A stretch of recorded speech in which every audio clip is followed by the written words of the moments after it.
పెద్దలు, యువ సంఘాలు, పార్టీ నాయకులు, సంఘ అధ్యక్షులు, అంగన్వాడీ టీచర్లు, ఆయాలు, ఎన్ఎంలు, ఆశా వర్కర్లు అందరికీ పేరు పైన నా యొక్క నమస్కారాలు. ఫస్ట్ వాళ్ళు ఒకసారి ప్రమాణ స్వీకారం చేస్తారు. అందరూ ఒకసారి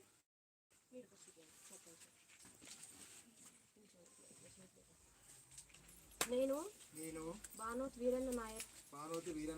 సర్పంచ్ గ్రామ పంచాయతీ ఎన్నికైన నేను శాసనం ద్వారా ఏర్పాటు చేయబడిన భారత రాజ్యాంగానికి